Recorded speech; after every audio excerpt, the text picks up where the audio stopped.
Cześć, oglądacie Glaire One TV, ja jestem Marcin, ze mną jest Agata i tematem dzisiejszego filmu jest histogram oraz to, jak precyzyjnie ustawić światło w studiu w taki sposób, żebyście mieli idealnie naświetlone zdjęcie. Zapraszam do oglądania.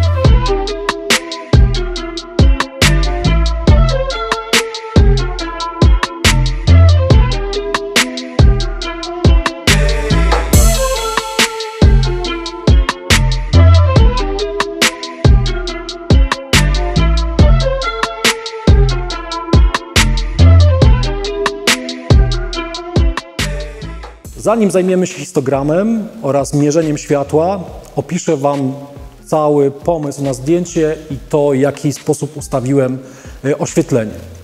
Więc pierwsza, myślę, najważniejsza sprawa to oczywiście bardzo fajnie dobrana stylizacja, którą Agata przygotowała według moich próśb. Więc mamy tutaj bardzo fajną czerwoną bluzkę, make-up również jest dopasowany do stroju, mamy bardzo fajnie wykończone usta, białe spodnie i co istotne, to koresponduje z tłem. Tło Kujawian Backdrop w odcieniach właśnie takiego bordo, może czerwieni, na które będziemy rzucać światło z tej lampy, która jest po mojej prawej stronie. Jest to Vega 400, do niej mam podpiętą strumienicę spot i w strumienicy osadzona jest maska z takim efektem bąbelków. Nie do końca on jest widoczny idealnie na tle, ponieważ specjalnie rozostrzyłem nieznacznie ten obraz, który jest rzutowany. Światło główne i dopełniające. Główne światło to jest również Vega 400, zamocowana na statywie Fatboy Boom. Jest tutaj podpięty Beauty Dish Softbox 65 w konfiguracji softboxa. Na dole jako światło wypełniające cienie jest również Vega 400 i mamy tutaj softbox 60×90. Co ważne, lampa ta jest na minimum mocy, ta jest na około 2/3 mocy i tu mamy praktycznie pełną moc po to, żeby tą strumienicę ładnie osadzić na tle, czy obraz ze strumienicy. Tak wygląda nasz setup do fotografowania, więc przechodzimy do zdjęć.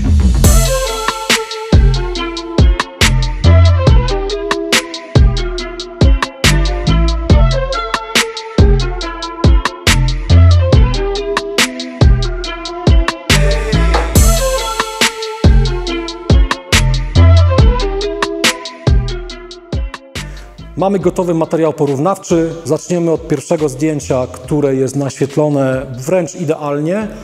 Przysłona f8, mamy czas 1/125 sekundy, ISO 100 i efekt jest taki, że mamy wszystkie histogramy, czyli i histogramy RGB, i histogram jasności idealnie zawarte w granicach wykresu, które widzicie. Jednak zwróćcie uwagę na to, że kanał czerwony jest przesunięty do prawej strony i to jest fakt, na który już teraz zwracam Waszą uwagę.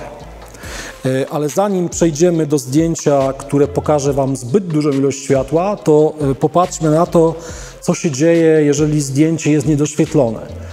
Czyli utrzymujemy parametry mocy lamp, utrzymujemy czas ekspozycji, utrzymujemy ISO, domykam przysłonę z f8 do 11 i dostaję zdjęcie, które no nie jest jeszcze niedoświetlone, natomiast zdecydowanie ma zbyt mało światła i to widać na histogramach, zarówno jasności, jak i histogramach RGB. Bardzo dużo pustej przestrzeni przy prawej krawędzi wykresów, czyli tam jest jeszcze sporo miejsca do pracy, tam jest sporo rozpiętości tonalnej, z której można skorzystać. I teraz zdjęcie trzecie. Zdjęcie, w którym ewidentnie przesadziłem z ilością światła.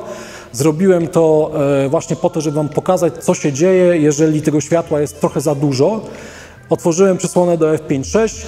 Histogram jasności, czyli ten czarno-biały, nie pokazuje w tym wypadku przepaleń, ale warto rzucić okiem na kanał czerwony, bo on ewidentnie jest dociągnięty do prawej strony.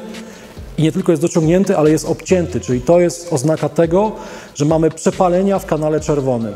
Przepalenia w kanale czerwonym, czyli w kanale, gdzie mamy tony skóry, detale na ustach, detale na bluzce i to jest ten moment, który powinien Wam powiedzieć, że to jest za dużo światła. Kanał niebieski i zielony jest w porządku. Histogram jasności jest w porządku. Kanał czerwony nie jest w porządku. Więc zwróćcie uwagę na kanał czerwony, gdy robicie zdjęcia w studiu, kiedy panujecie nad ilością światła, która wychodzi z lampy. Jeżeli jest przepalony kanał czerwony, na pewno trzeba ująć trochę mocy lub domknąć przysłonę. Jeżeli ten temat dalej Was nurtuje, jeżeli macie jeszcze jakieś wątpliwości, zapraszam do zostawiania pytań w komentarzach pod filmem.